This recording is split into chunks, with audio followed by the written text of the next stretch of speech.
Bismillahirrahmanirrahim. Assalamualaikum warahmatullahi wabarakatuh. Apa kabar semuanya? Semoga dalam keadaan sehat selalu, diberikan panjang umur, diberikan banyak rezeki. Kita lanjutkan untuk materi mata kuliah teknologi informasi untuk psikologi. Setelah kemarin kita bahas tentang internet, hari ini kita akan bahas tentang etika dan dampak sosial teknologi informasi. Ya. Jadi ketika kita menggunakan teknologi informasi itu ada etikanya. Kemudian dampaknya nanti seperti apa ya terhadap teknologi informasi. Nah, yang pertama kita akan bahas tentang kode etik penggunaan komputer profesional. Jadi penggunaan komputer sendiri itu juga ada kode etiknya, ya, ada kode etiknya. Etika dan sosial, ya, di dalam teknologi informasi, ya, etika komputer di sini adalah pedoman moral yang mengatur tentang penggunaan komputer dan teknologi informasi. Jadi meskipun kita bebas menggunakan teknologi informasi, dalam hal ini komputer, tetapi ada etika ya yang mengatur tentang penggunaan teknologi informasi. Nah, etika ini sering dibahas dalam penggunaan komputer dan jaringan secara tidak sah. Pencurian, perangkat lunak atau pembajakan, ya, kemudian hak kekayaan intelektual, haki, penyalahgunaan informasi pada sistem informasi seperti berita hoax. Ya, ini jadi penggunaannya ya dibahas pada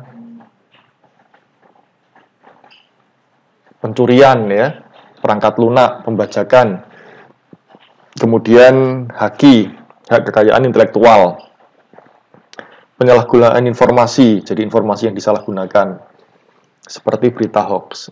Nanti akan kita bahas secara detail. Kemudian yang kedua tentang keakuratan informasi.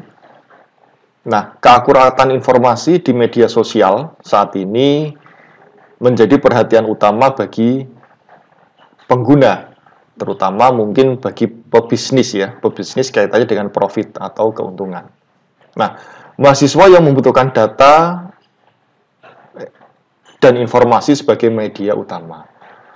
Jadi tidak terlepas, sekarang sudah eranya era teknologi. Jadi ketika kita membutuhkan data atau informasi, ya mahasiswa itu media ya, media yang digunakan yang paling utama adalah tentang media sosial. Ya. Media sosial, kemudian kaitannya dengan pemberitaan, kaitannya dengan hal-hal yang berkaitan dengan ilmiah ya, jurnal, e-book ya, dan lain sebagainya.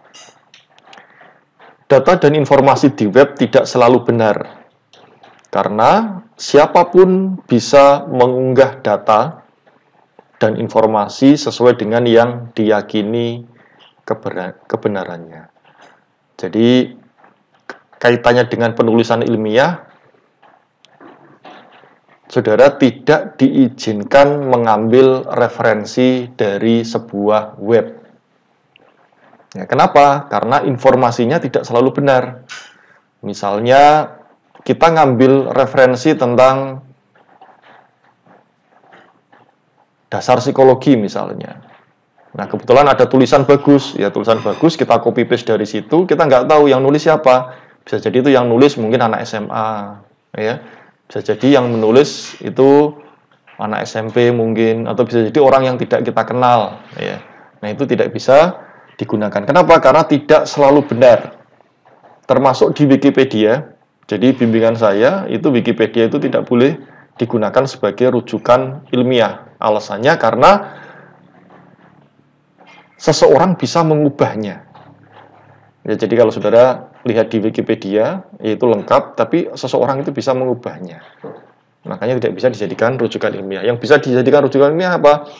Dari e-book, kemudian dari jurnal, dari proceeding, ya, itu yang bisa dijadikan untuk rujukan ilmiah kaitannya dengan data atau informasi di dunia internet.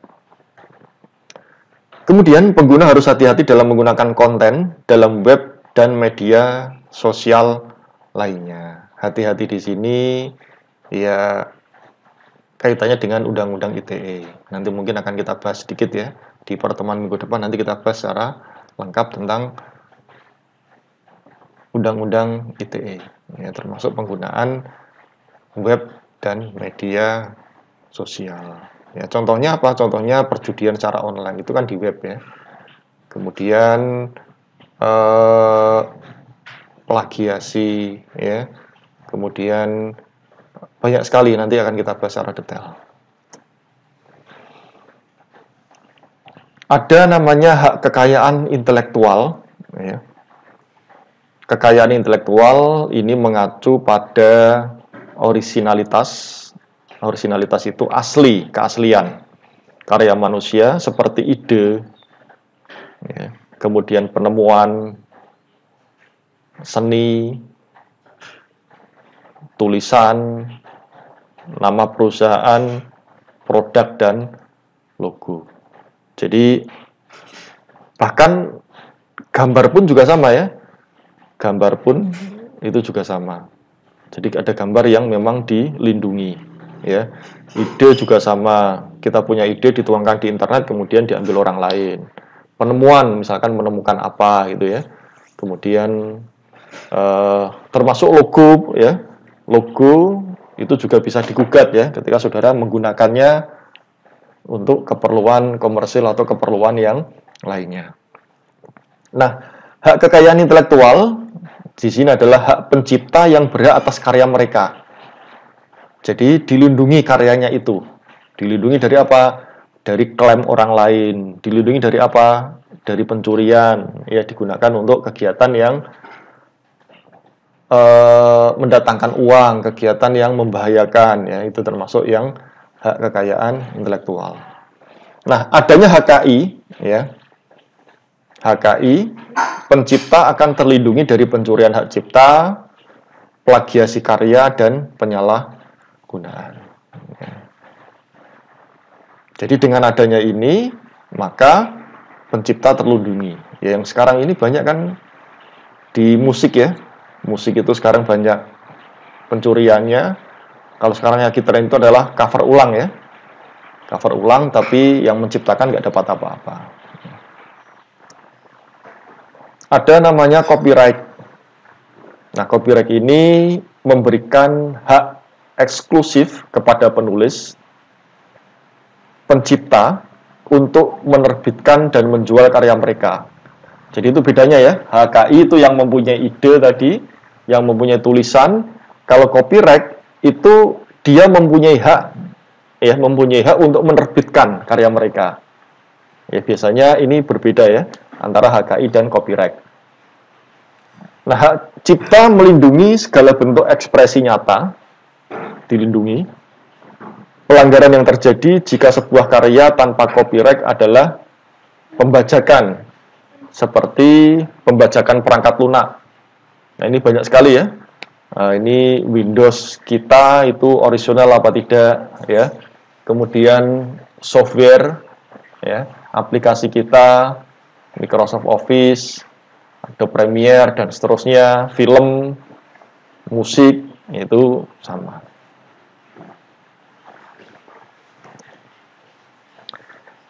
Berikutnya kita bahas tentang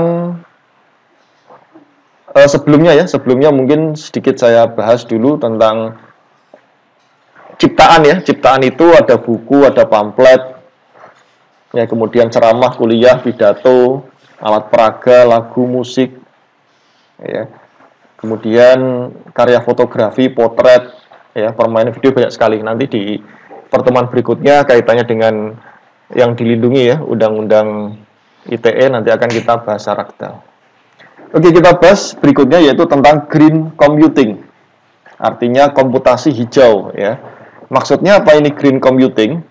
Jadi penggunaan daya listrik dan limbah lingkungan saat menggunakan komputer seperti pemborosan listrik karena lupa mematikan monitor, pembuangan kertas, berkas printer di lingkungan sekitar.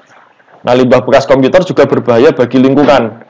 Kenapa? Karena mengandung merkuri, timbal, dan dapat memicu api. Jadi secara arti green computing ini cara ya atau metode ya. Dia dalam penggunaan komputer ataupun perangkat IT lainnya untuk apa? Untuk menghemat energi. Ya. Dengan menghemat energi kita akan mengurangi pemanasan global maupun pencemaran lingkungan. Jadi pada green computing ini mengacu pada komputasi yang ramah lingkungan. Nah, sekarang ini yang lagi tren itu yaitu yang ramah lingkungan. Ya. Tujuannya apa komputasi hijau ini atau green computing ini? Yaitu dengan gerakan ini ya mengurangi bahan berbahaya baik dari sisi perangkat keras, kemudian perangkat komputer, ya, kemudian penggunaan produk yang hemat energi, ya, hemat energi. Nah, dari sisi perangkat lunak yang menerapkan fungsi mengendalikan penghematan sumber daya. Ini dari cara penggunaannya ya, dari cara penggunaan nanti akan kita bahas. Nah, solusinya bagaimana? Solusinya jangan menggunakan komputer semalaman. Nah, ini overhead ya. Jadi kenapa nggak bagus ya? Karena mungkin penggunaan listriknya. Ya. Kemudian mematikan monitor, printer, perangkat lain yang tidak digunakan. Jadi monitor, printer, dan seterusnya itu dimatikan apabila yang tidak digunakan. Ya, komputer ini juga sama. Kalau sering digunakan ya nanti mungkin kategorinya kurang baik. Maka ada jam istirahatnya. Kemudian mengalihkan dari monitor LCD, ya, mengalihkan menjadi monitor LCD dari sebelumnya monitor CRT. CRT itu yang besar itu ya. Yang besar ada tabungnya seperti TV zaman dulu ya. Itu monitor CRT itu berbahaya bagi mata. Jadi kalau zaman dulu kita pakai monitor yang besar itu maka dikasih kaca anti radiasi ya. Tapi kalau sekarang dengan adanya LCD bahkan LED ya. LED itu sudah go green. Ya, dia menyesuaikan. Jadi sudah lebih bisa memberikan solusi tentang green computing ini. Kemudian paperless, gunakan metode tanpa kertas. Nah, sekarang sudah banyak ya. Sekarang sudah banyak sekali metode tanpa kertas, bahkan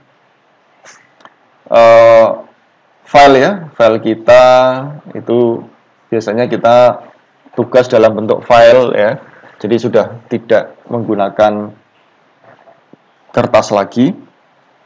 Jadi menurut informasi bahwa satu rem kertas sekitar 500 lembaran itu setara dengan satu pohon. Yaitu dengan kita tidak menggunakan kertas, maka kita juga ikut menyelamatkan pohon yang ditebang digunakan untuk penggunaan kertasnya. Nah, itu. Gunakan video conference dan VoIP untuk rapat. Ya.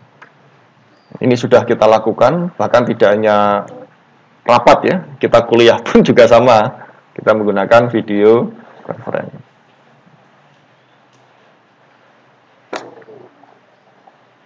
Nah, untuk green computing ya, green computing saya kasih tambahannya. Jadi biasanya kalau di PC itu seperlunya saja menggunakan komputer, kalau nggak digunakan dimatikan ya, terutama malam hari. Kemudian apa contohnya lagi, screen saver itu lebih baik dimatikan, tapi sekarang sudah jarang ya. Kalau dulu mungkin masih banyak screen saver. Kemudian apabila mematikan komputer lebih baik memilih mode hibernate ya. Dia akan menghemat 98 energi. Jadi ini sudah saya setting ya, misalkan laptop saya tutup itu otomatis modenya adalah hibernate. Kemudian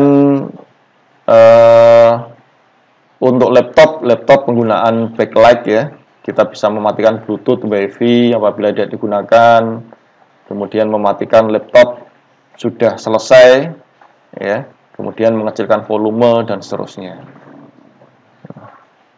Oke, kita bahas tentang masalah privasi ya, masalah privasi. Privasi informasi ini mengacu pada hak individu dan perusahaan untuk menolak atau membatasi penggunaan informasi. Jadi di sini kita mempunyai privasi, ya. Privasi itu adalah hak individu, ya, atau perusahaan untuk menolak membatasi penggunaan informasi. Nah, di masa lalu privasi informasi lebih mudah dipertahankan karena disimpan dalam lokasi terpisah. Jadi seperti toko retail itu memiliki ruang tersendiri untuk menyimpan file kredit.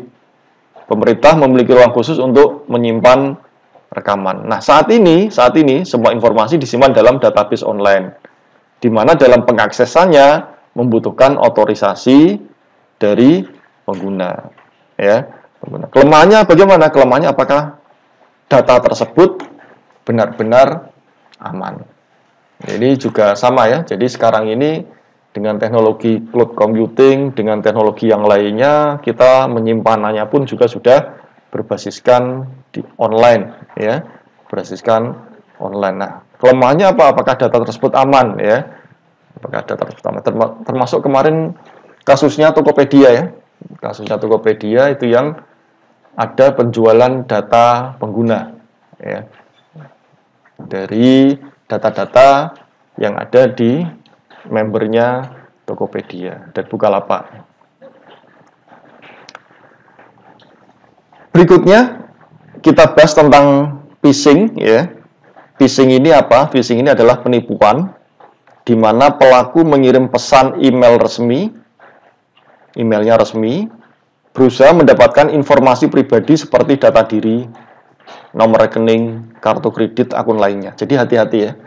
Sekarang ini banyak sekali penipuan ya, baik melalui telepon, baik melalui email, ya, ataupun melalui yang lainnya.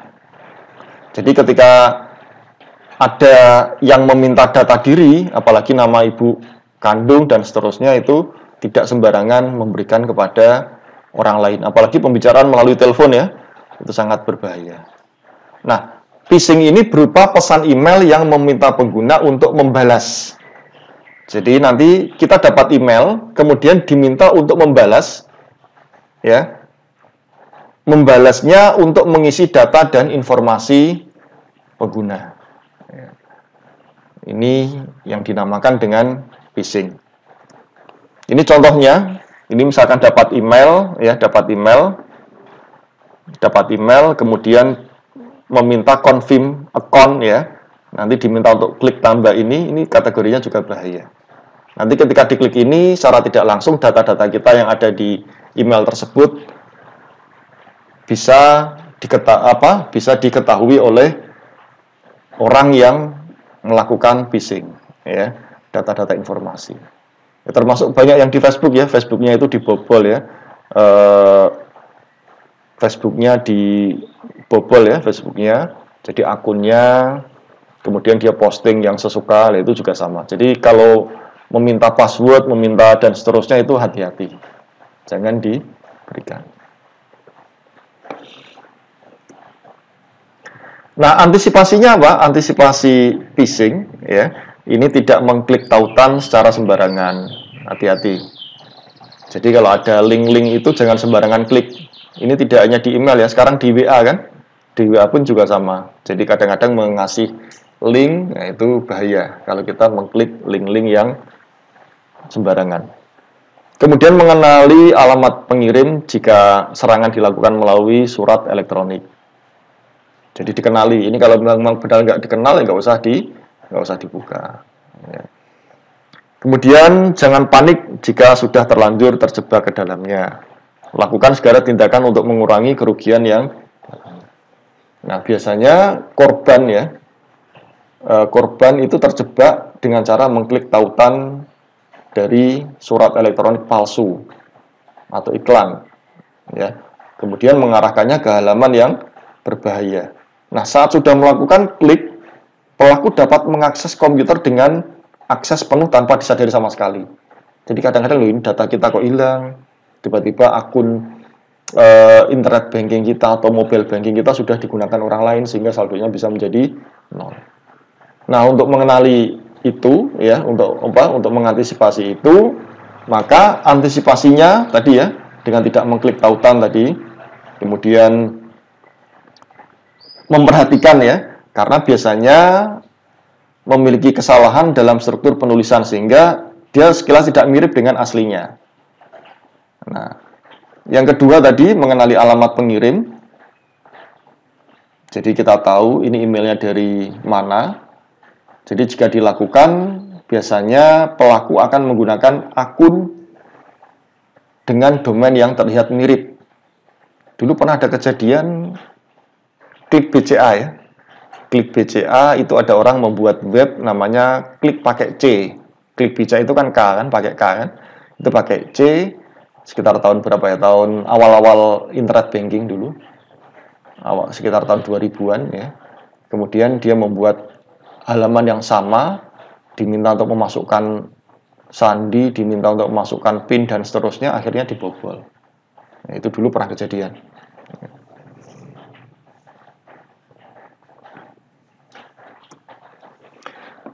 Misalnya dengan mengganti password seluruh akun di internet seperti email, PIN internet banking, sampai media sosial.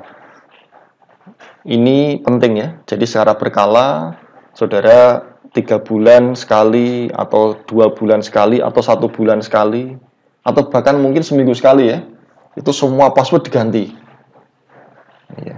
PIN diganti semua, itu tujuannya sama.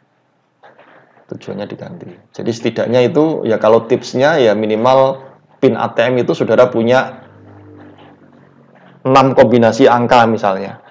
Jadi PIN pertama, misalnya kodenya adalah 012345, kemudian yang kedua 33456 misalnya. Yang ketiga apa? Nah ini digunakan, berarti nanti diganti itu muter. Kita gunakan PIN, kita gunakan alamat passwordnya yang apa. Tapi kalau bisa ya bisa seterusnya ya, bisa diganti terus-menerus. Kemudian antisipasinya kita bisa mengganti password dengan kombinasi yang sulit ditebak. Gunakan simbol huruf kapital, jadi kombinasi ya. Jadi misalkan passwordnya adalah terserah, T-nya besar ya, kemudian E-nya menggunakan angka misalkan ya, kemudian R-nya besar, S-nya kecil ya, kemudian dikasih tanda seru misalkan, atau kasih simbol yang lainnya. Itu kombinasi. Yang penting jangan lupa ya. Tapi sekarang kalau lupa kan sudah diantisipasi dengan email ya, dengan email. Berikutnya yaitu tentang Undang-Undang Informasi dan Transaksi Elektronik dan Hoax ya.